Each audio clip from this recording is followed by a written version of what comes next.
মুসলমান, মরহুম জাতীয় পার্টির চেয়ারম্যান হুসাইন আহমদ মুসলমান।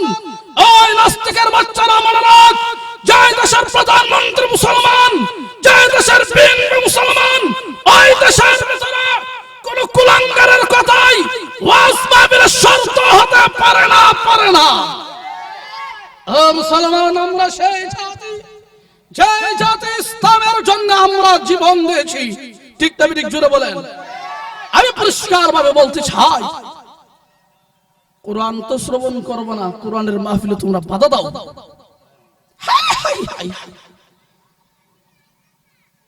ইতিহাস সাক্ষ্য, ইসলামের বিরুদ্ধে যারা ব্যঙ্গের সাদার মতো গজায় উঠেছে তারাই শেষ হয়েছে। আল্লাহর নবী সাল্লাল্লাহু আলাইহি সাল্লাম মক্কি জিন্দেগীর ভিতরে এমন কোন নির্যাতন স্টিম রোলার শুরু হয় নাই যে নির্যাতনের মাধ্যমে চেয়েছিল ইসলাম শেষ করার জন্য। আউযু বিল্লাহি মিনাশ শাইতানির রাজীম। বিসমিল্লাহির রাহমানির রাহিম।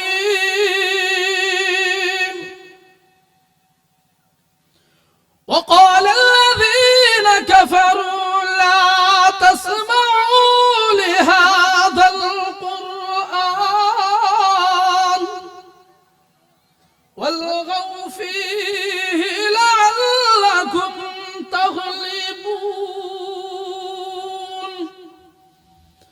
صدق الله مولانا العظيم. وقال النبي صلى الله عليه وسلم الجهاد ماضٍ إلى يوم القيامة. وصدق رسوله النبي الكريم ونحن على ذلك من الشاهدين والشاكرين والحمد لله رب العالمين.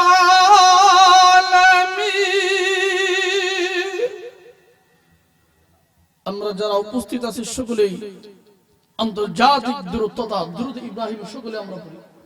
আল্লাহুম্মা সাল্লি আলা মুহাম্মাদ ওয়া আলা আলি মুহাম্মাদ كما صليت على إبراهيم وعلى آل إبراهيم إنك حميد مجيد. اللهم بارك على محمد وعلى آل محمد كما باركت على إبراهيم وعلى آل إبراهيم إنك حميد مجيد. جناب صدر محترم মুআজ্জাজ মুকাররম হযরত উলামা ইকরাম, উপস্থিত বেরাদারান ইসলাম, ঐতিহ্যবাহী দক্ষিণ লক্ষ্মীমুড়া মৌলভী ফারাজ জনকল্যাণ যুব সংগঠন ও গ্রামবাসীর উদ্যোগে ঐতিহাসিক ইসলামী মহাসম্মেলনে লাখো মুসলমানদের মধ্য হতে নির্বাচিত করে বাছাই করে বিনা দরখাস্তে জান্নাতের বাগানে এসে উপস্থিত হওয়ার তৌফিক দিয়েছেন। এজন্য সকলে শুকরিয়া দান বলবো আলহামদুলিল্লাহ। আপনাদের আলহামদুলিল্লাহ আওয়াজে বোঝা যাচ্ছে আলহামদুলিল্লাহ বলছেন না মহিলা জামগা কোনটা বুঝলাম না। আমি এক সপ্তাহ দুইটা তিনটা কোন কোন সময় গতকাল 4টা মাহফিল করলাম। এই ডিজিটাল রাস্তা এসে আমি অসুস্থ হয়ে পড়লাম। এরপর আপনারা হা হো না, আপনারা বলতেছে যে অবস্থা। ও মুসলমান, আওয়াজ কো, মুসলমানদের কাছে যে বস্ত্র আছে সেই বস্ত্র হলো আল্লাহু আকবারের আওয়াজ। ও মুসলমানরা, আকাশ জমিন কাঁপে বলেন আলহামদুলিল্লাহ। আমি অসুস্থ মানুষ, নভেম্বর মাস থেকে 3টা 4টা প্রায় সময় আমার প্রোগ্রাম। এখন আমি আপনাদের সামনে যে কথা বলবো, আপনারা আমার কথার সাথে হা হো নাও দিবেন। আমি আমার আয়াত যে তেলাওয়াত করেছি, সীমিত সংক্ষিপ্ত সময়ে কয়েকটি কথা বলতে চাই। আল্লাহ তাবারক ওয়া তাআলা এই আয়াতের মধ্যে 1450 বছর আগে মুহাম্মদুর রাসূলুল্লাহ সাল্লাল্লাহু আলাইহি ওয়াসাল্লামের উপর নাযিলকৃত যে কুরআন নাযিল হয়েছিল, সেই নাযিলকৃত কুরআনের মধ্যে একটি আয়াতে আল্লাহ রাব্বুল আলামিন ওই সময়ের মক্কি জিন্দেগীর একটা অবস্থা উঠাইছে। সেই অবস্থাটা হলো আবু জাহেলের সঙ্গপাঙ্গরা, কাফের দলেরা বলছে লা তাসমাউ লিহাযাল কুরআন, তোমরা কুরআন শ্রবণ করবে না। প্রথমত কথা হলো, কাফেরের কথা হলো কুরআন শ্রবণ করা যাবে না, তোমরা কুরআনের তাফসীর শুনবে না, কুরআনের দ্বীনি মাহফিল শুনবে না। দুই নাম্বার হলো ওয়াল গাও ফীহি, তোমরা কুরআনের তাফসীর যেখানে হবে সেখানে বাধা দিবা। ও মুসলমান, এই মাসের নভেম্বর চলমান মাসের 6 তারিখে আমার প্রোগ্রাম ছিল মাধবপুর পৌরসভা দানবাজারে। আমি যখন দানবাজারে প্রোগ্রামে গিয়েছি, বয়ান ওঠার আগে এরকম একটি কাগজে 10টা শর্ত প্রশাসনের পক্ষ থেকে আমাকে দিয়েছে। 10টা শর্তের মধ্যে 1 নম্বর শর্ত হলো সরকার বিরোধী ইশারা ইঙ্গিতে কোনো কিছু বলা যাবে না, বর্তমান প্রেক্ষাপটে কোনো কিছু বলা যাবে না। 3 নম্বর হলো পীর, বন্ড, মাজার এদের বিরুদ্ধে কিছু বলা যাবে না। তথাকথিত লা মাযহাব তথা আহলে শয়তান আহলে হাদিসের বিরুদ্ধে কিছু বলা যাবে না। ও মুসলমানরা, এমন ভাবে 5টা নয় 10টা শর্ত দিয়েছিল। আমি ওই জায়গায় বলেছিলাম যে সকল খুলঙ্গারের দলেরা 10টা শর্ত তাফসীর মাহফিলের মধ্যে দিয়েছেন, ওই সকল বেয়াদবদেরকে বলতে চাই, বাংলার মাটির ভিতরে ওয়াজ মাহফিলের মধ্যে যারা শর্ত দিয়েছে, এই শর্ত অবিলম্বে প্রত্যাহার করতে হবে, নতুবা বাংলাদেশ তাওহীদি জনতা মুসলমানের দেশ, মুসলমানের দেশের ভিতরে ওয়াজ মাহফিল বন্ধ করে নাস্তিক কুলাঙ্গার থাকতে পারবে না। আমি ওই জায়গায় বলেছিলাম, আমি আওয়ামী লীগ বুঝি না, বিএনপি বুঝি না, আমি জাতীয় পার্টি বুঝি না, আমি বুঝি একমাত্র ইসলাম। আমার জন্মের পরে ডান কানে আযান, বাম কানে ইকামত দিয়েছেন, আমি একজন ধর্মপ্রাণ মুসলমান। ঠিক না ঠিক? জোরে আওয়াজ করে বলেন, আরো জোরে আওয়াজ করবেন, ঠিক না ঠিক? ও মুসলমানরা, এই সকল উলামায়ে কেরাম সর্বপ্রথম শিশু বাচ্চা যখন হয়, শিশু বাচ্চা জন্ম হওয়ার সাথে সাথে ডান কান আযান, বাম কান ইকামত দিয়ে প্রমাণ করেছে আমি একজন ধর্মপ্রাণ মুসলমান। আমি পরিষ্কারভাবে বলছি, আর ধর্ম যার যার উৎসব সবার তোমরা স্লোগান দাও, আমাদের কোনো আপত্তি নেই। পেঁয়াজের দাম 200 টাকা থেকে 500 করো, লবণের দাম 1.5 টাকা থেকে তোমরা 300 টাকা করে, আপত্তি নাই। তবে বাংলাদেশের ভিতরে দেশ স্বাধীন হওয়ার পর থেকে অদ্যাবধি পর্যন্ত সরকারি দল হোক, বিরোধী দল হোক, আওয়ামী লীগ বুঝি না, বিএনপি বুঝি না, ইসলামের বিরুদ্ধে বাংলার সাজার মতো যারা এসেছে, উলামায়ে দেওবন্দ, উলামায়ে কওমিয়া রক্ত দিয়ে মাঠে ময়দানে প্রতিবাদ করেছেন। আমরা সেই জাতি, যে জাতি তসলিমা নাসরিনকে বাংলার মাটির থেকে বিদায় করেছি, আমরা সেই জাতি আহমদ শরীফকে বাংলার মাটির থেকে বিদায় করেছি, আমরা সেই জাতি মন্ত্রী হইয়া মিস্টার লতিফ সিদ্দিকও আমরা বাংলার মাটির থেকে মন্ত্রিত্ব হরণ করেছি। জুড়ে বলেন ঠিক না ঠিক? ও মুসলমান, আজকে আপনাদের বাটিয়া লেখার ভিতরে যখন আমি এসে নামাজ পড়লাম, আমার বন্ধু মানুষের সাথে যখন দেখা করলাম, আমার বুকটা সবচেয়ে বড় অনেক হয়ে গেল। এখনো বাংলার মানুষ ইসলাম চাই, ওয়াজ মাহফিল চাই। আমার প্রধানমন্ত্রী মুসলমান, বিরোধী দলের নেত্রী মুসলমান, মরহুম জাতীয় পার্টির চেয়ারম্যান হুসাইন আহমদ মুসলমান। ওই নাস্তিকের বাচ্চারা মনে রাখ, যে দেশের প্রধানমন্ত্রী মুসলমান, যে দেশের বিএনপি মুসলমান, ওই দেশের ভিতরে কোন কুলাঙ্গারের কথাই ওয়াজ মাহফিলের শর্ত হতে পারে না। ও মুসলমান, আমরা সেই জাতি, যে জাতি ইসলামের জন্য আমরা জীবন দিয়েছি। ঠিক না ঠিক? জুড়ে বলেন। আমি পরিষ্কার ভাবে বলতে চাই, কোরআন তো শ্রবণ করবো না, কোরআনের মাহফিলে তোমরা বাধা দাও।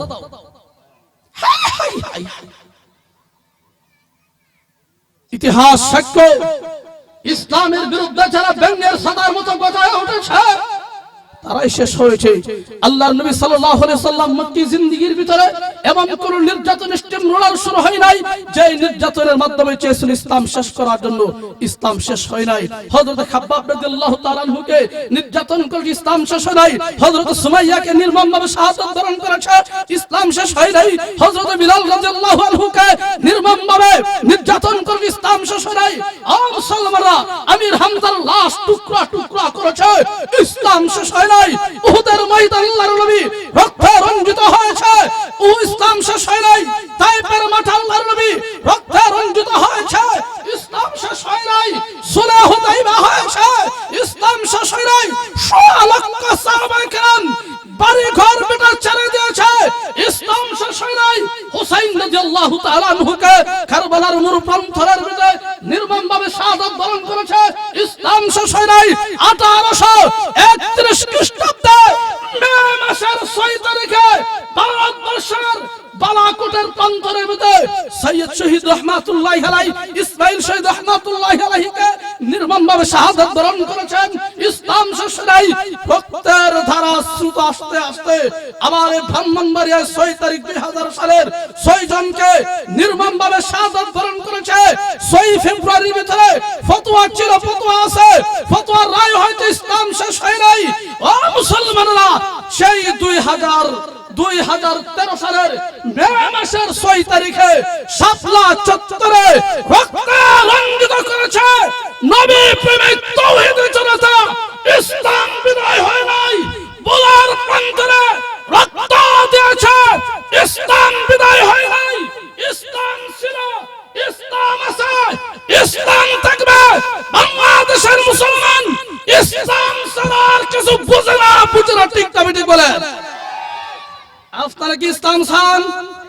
আর আজকে বলেন চান?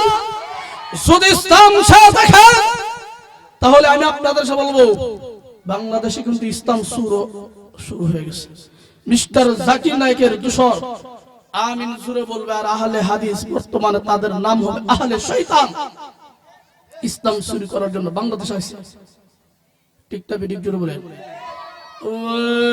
আমিন কই একজনের আমিন আপনারা ঠিক থেকে বেশি জুড়ে বলেন, ঠিকটা বেঠিক?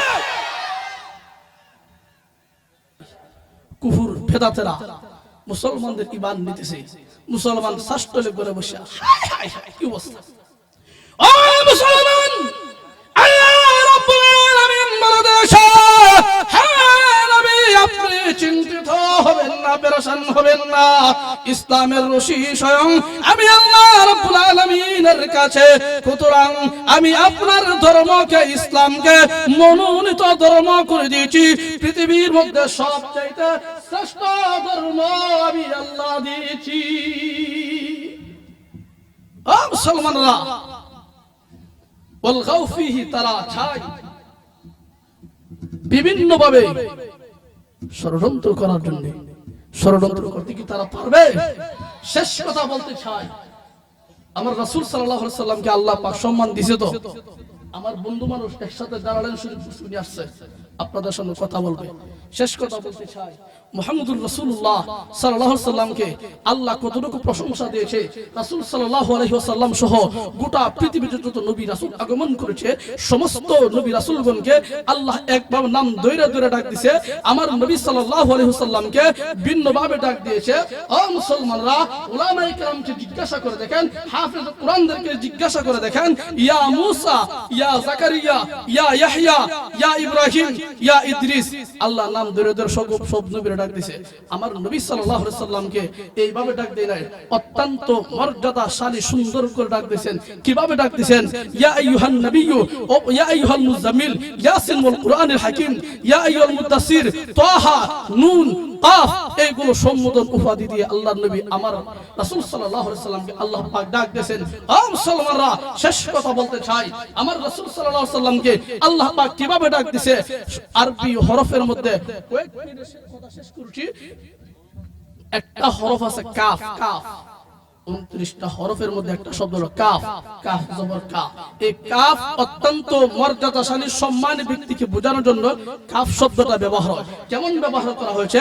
কুরআনের মধ্যে আছে ফালা ওয়া রাব্বিকা নাফিলাতাল লাকা আসা আইয়াবাসাকা ওয়া মিনাল লাইলি ফাতাহাজ্জাদ বিহি নাফিলাতাল লাকা ইন্না ফাতাহনা লাকা ফাতহাম মুবিনা লিয়াগফিরা লাকা মা তাকাদ্দামা মিন যামবিকা ওয়া মা তাআখারা ওয়া yutimma নি'মাতাকা ওয়া ইয়াহদিয়াকা সিরাতাল মুস্তাকিমা ইয়া أيها النبي قل أزواجك وبناتك يا ياسين والقرآن الحكيم إنك لمن المرسلين على صراط مستقيم ألم نشرح لك صدرك ووضعنا عنك وزرك الذي أنقض ظهرك ورفعنا لك ذكرك والضحى والليل إذا سجى ما ودعك ربك وما قلى وللآخرة خير لك من الأولى ووجدك ضالا فهدى ألم يجدك يتيما فآوى ووجدك ضالا فهدى ووجدك عائلا فأغنى إنا أعطيناك সুবহানাল্লাহ। রাস্তা বলেন আল্লাহ পাক আমার নবী কিভাবে ডাক দিয়েছেন? কেন প্রশ্ন আসেনি? সময় কম, বন্ধু মানুষ আসছে, কথা বলা আমাদের ঠিক শেষ করে দিচ্ছি।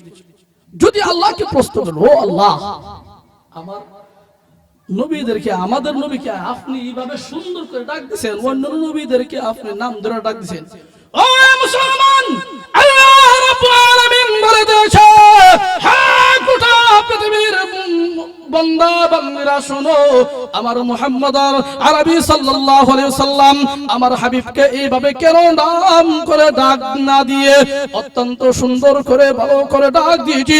তার কারণ হলো আমার হাবিব যখন নামাজের মধ্যে যায়, নামাজ পড়ার জন্য যখন যাইতো, চতুর্মুখী নির্যাতন শুরু হয়ে যাইতো। কেমন নির্যাতন শুরু হয়ে যাইত?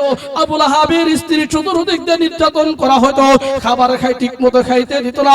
যে রাস্তা দিয়ে নামাজের জন্য মসজিদে যাইতো, ওই রাস্তার মধ্যে কাঁটা বিছাইয়া দিয়ে দিত। যে জামা পরে মসজিদে যাইতো, হারাম শরীফের মধ্যে যাওয়ার জন্য চেষ্টা করত, ওই কাপড়ের মধ্যে ময়লা লাগাইয়া দিত। এত সব কষ্ট করার পরে আল্লাহর নবী 360 মূর্তিকে লাথি মেরে দিয়ে বলেন সুবহানাকা। আসেনি? سبحانك اللهم وبحمدك وتبارك اسمك وتعالى جدك ولا إله غيرك إياك نعبد وإياك اللهم إنا نستعينك ونستغفرك ونؤمن بك ونتوكل عليك ونثني عليك الخير ونشكرك ولا نكفرك ونخلع ونترك من يفجرك اللهم إياك نعبد পৃথিবীর মানুষেরা শোনো, আমার হাবিব ওই সময় আমাকে বলেছে সুবহানাকা, আমি বললাম ওয়ারাফানা লাকা ইন্না আতাইনাকা। ও মুসলমান, এই হলো আমার নবীর প্রশংসা। মিলাদুন নবী জিলাফি দাম বাড়াতে গিয়েছে। আমার আল্লাহ কিন্তু আমার নবীর সালাম দিয়েছে, সালামুন কাওলাম মির রাব্বিল আলামিন, সালামুন আলা ইব্রাহিম, সালামুন আলা ইলিয়াসিন, সালামুন আলা মুসা ওয়া হারুন। আমার আল্লাহ আমার নবীর কিভাবে সালাম দিয়েছে, যদি সুযোগ হয় সামনে আশেপাশে যদি আসি, আমার আল্লাহ আমার নবীকে কিভাবে সরাসরি সালাম দেওয়ার দিবেন, ও মুসলমানরা সামনে বলবো। আল্লাহ রাব্বুল আলামিন যা কিছু বলেছি তারপর আমল করা তৌফিক দান করুক। মরণ পর্যন্ত যদি জীবন দিতে হয় ইসলামের টিকানোর জন্য, আপনারা কারা কারা রক্ত দেয়, অর্থ দেয় ইসলাম বাংলার মাটিতে রাখার জন্য, কারা কারা রক্ত দিয়ে টিকাতে চান হাত উঠান। আল্লাহ সকলকে কবুল করো, মঞ্জুর করো, বলুন আমিন। আর চলবেন আমিন। ওয়া আখির দাওয়ানা আলহামদুলিল্লাহি রাব্বিল আলামিন। আসসালামু আলাইকুম ওয়া রাহমাতুল্লাহি ওয়া বারাকাতুহু।